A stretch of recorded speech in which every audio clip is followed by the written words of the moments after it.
Chers amis, bonjour. Ce matin, je suis dans mon jardin, un petit peu à l'ombre. Il fait un petit peu frisqué, mais je préfère travailler dehors.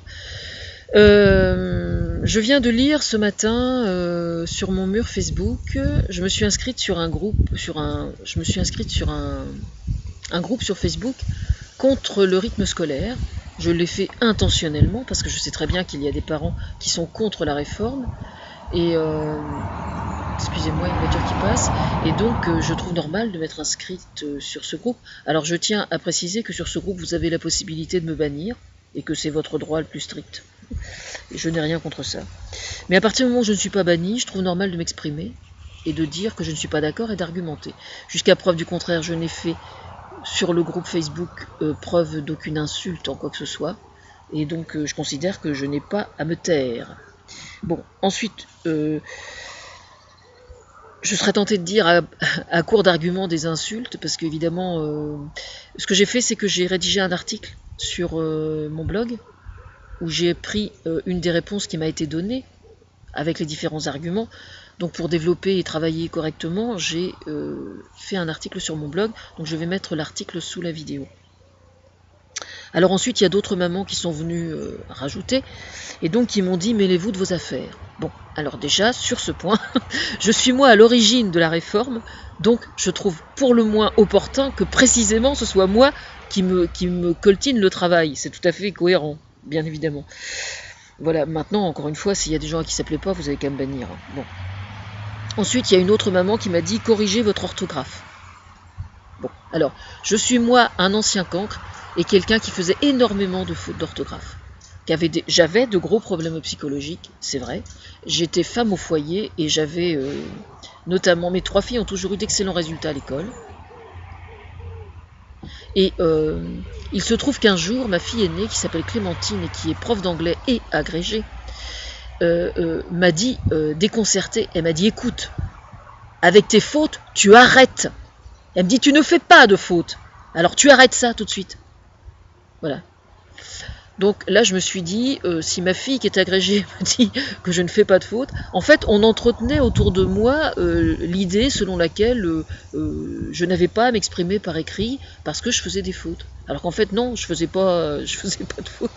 Enfin bon, pour tous les gens qui se considèrent que je n'ai pas à ramener ma fraise, comme on dit vulgairement, je vous recommande simplement de taper mon nom sur Google. Hein, d'accord ? Vous allez d'abord fouiller à mon sujet, voir mon parcours, voir qui je suis, voir mes arguments, voir mes centres d'intérêt, etc., etc.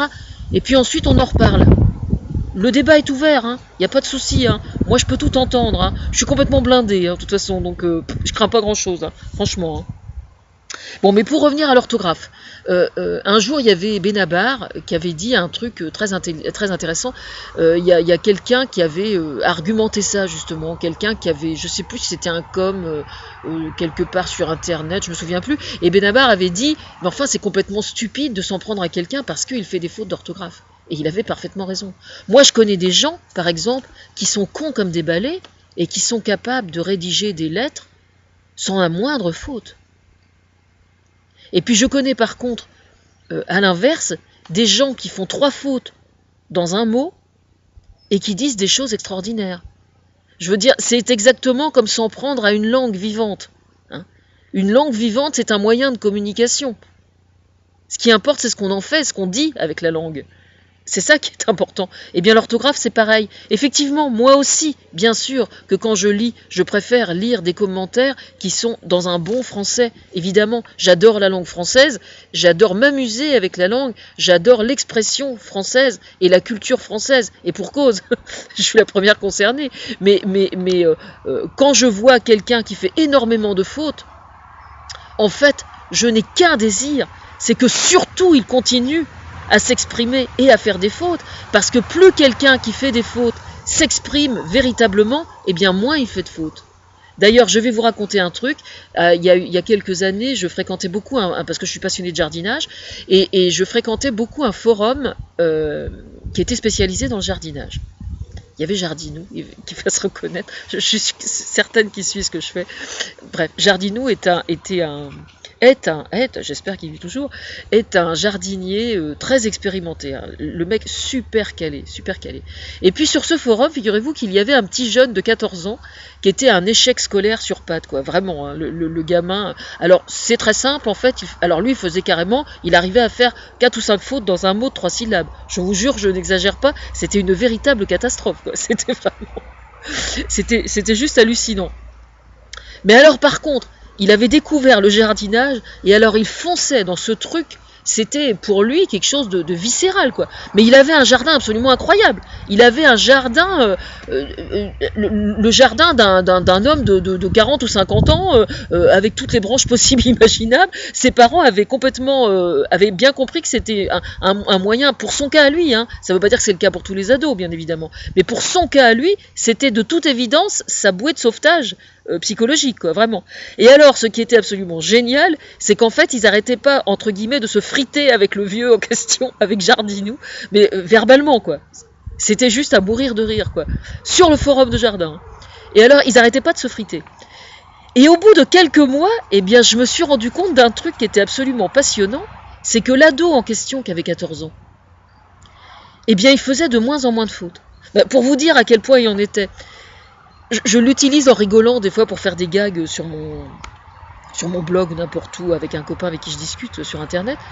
Il écrivait papillon, je vous jure, je vous mens pas. Il écrivait pas papillon, P-A-P-I-2-L-O-N, il écrivait papillon, P-A-P-I-O-N, un papillon. Et il le faisait pas par jeu de mots ou pour s'amuser, il le faisait parce que dans son esprit ça s'écrivait comme ça. Et moi j'étais absolument morte de rire. Eh bien le gamin en question, au bout de quelques mois, à force de se chicaner gentiment avec ce vieux auquel il était attaché visiblement, et puis tout le monde, c'est un peu comme si j'irais pas jusqu'à dire qu'on le maternait, mais enfin si, d'une certaine façon, parce que quand il nous montrait, il avait un appareil photo. Donc il prenait les photos de plein de fleurs qu'il avait, de ses massifs, de son jardin, etc., etc. Et donc on discutait jardinage avec lui, quoi. Et le fait de discuter jardinage avec lui, mine de rien, du coup il était obligé de répondre. Et ce qui fait que son complexe d'infériorité intellectuelle lié à son échec scolaire, en fait, mine de rien, se résolvait progressivement avec le temps de cette façon-là. Et au bout de quelques mois, moi j'ai remarqué un truc absolument incroyable, c'est qu'il faisait de moins en moins de fautes. Vous entendez bien ce que je vous dis? Il faisait de moins en moins de fautes. Voilà. Alors, pour en revenir à l'orthographe, considérant le statut que j'ai effectivement officieusement et néanmoins parfaitement réel, je vous promets que le jour où je vais être embauchée, je vais avoir quelqu'un qui relira éventuellement mes mails pour voir si éventuellement je n'ai pas fait de faute, parce que c'est vrai qu'effectivement la conseillère de François Hollande devrait faire le moins de fautes possible, voire ne pas en faire du tout serait encore mieux, nous sommes bien d'accord. Moi, moqueuse, franchement. Bon, bref.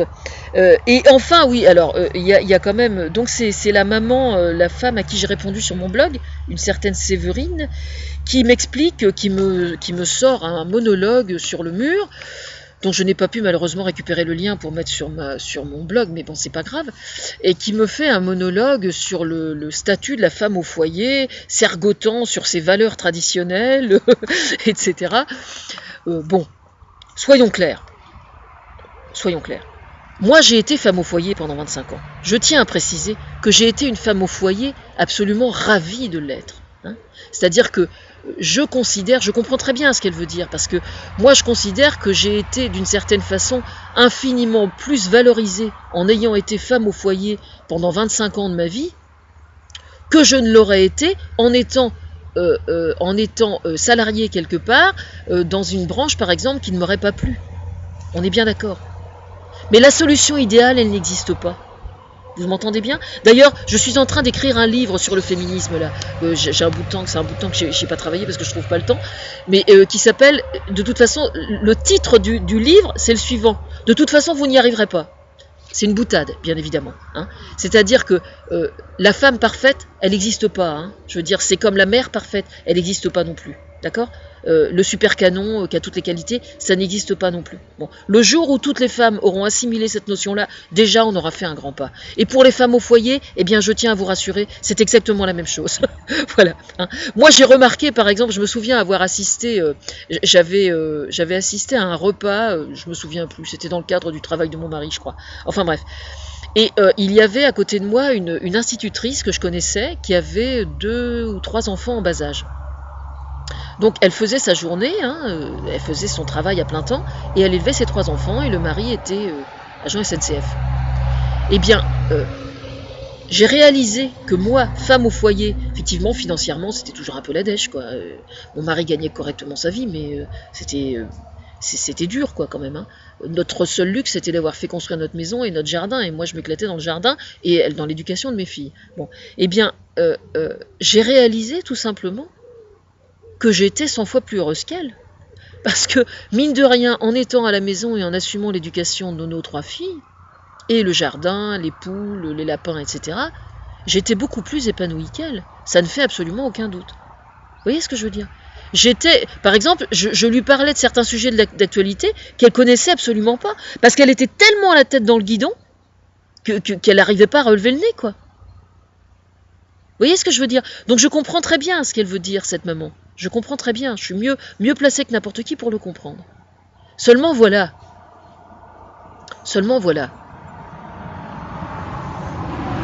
La vie n'est pas un long fleuve tranquille. D'accord? Et moi, quand j'ai pété les plombs à 40 ans, alors que je croyais, au sein de mon couple, détenir quand même une forme d'équilibre tout à fait satisfaisant, je tiens juste à préciser que de mener sa vie de couple, de façon générale, et quand on est femme au foyer aussi, bien évidemment, ça n'est jamais acquis, et que chaque jour, c'est une nouvelle bataille c'est un petit morceau qu'on doit faire chaque jour, quoi. C'est vraiment au niveau du quotidien. D'accord? Et une femme au foyer, le jour où elle apprend que son mari la trompe, où il y a le moins... La routine est un piège terrible. Hein. Et franchement, hein, moi je vous recommande d'aller voir toute une histoire, hein, plus souvent, hein, en début d'après-midi si vous êtes à la maison. Et allez voir plein d'émissions de toute une histoire, et puis ensuite vous verrez la condition de la femme sous un angle différent.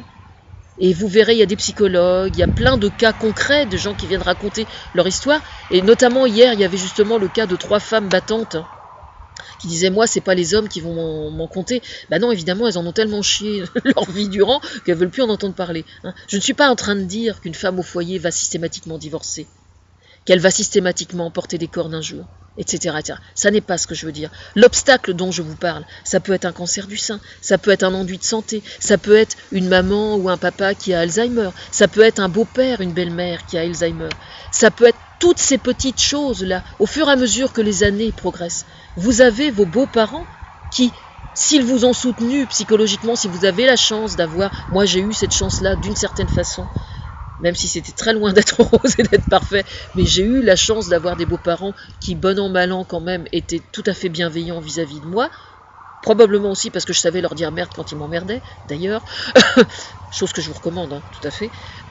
Mine de rien, tous les obstacles que vous allez avoir à franchir dans votre vie à venir, si jamais vous avez d'une part une vie associative à côté, ou que vous faites du bénévolat au sein de l'école de vos enfants, par exemple, hein, ou si vous avez encore mieux un moyen de gagner un petit peu d'argent à côté, même si ça n'est pas un plein temps, même si c'est qu'un quart temps, même si c'est que quelques heures par semaine, il est absolument indispensable qu'une femme au foyer ait cet épanouissement personnel à côté. Et quand vous dites à vos enfants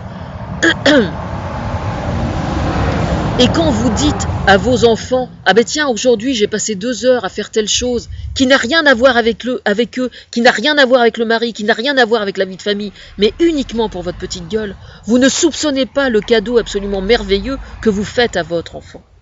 D'accord ? Il n'y a rien de plus mauvais que de faire sentir à ses enfants qu'on se sacrifie pour eux. Franchement, hein. Moi je sais parce que ma mère a joué à ça, hein, aussi, hein, et on voit ce que ça donne, hein, franchement. Hein. Moi je peux vous dire que j'ai 3 filles qui sont bien dans leur peau, il me semble, En tout cas, quand elles ont un souci, elles viennent m'en parler, jusqu'à preuve du contraire. Mais je pense les avoir relativement bien armées pour faire face à leurs problèmes le jour où ils se poseront. Et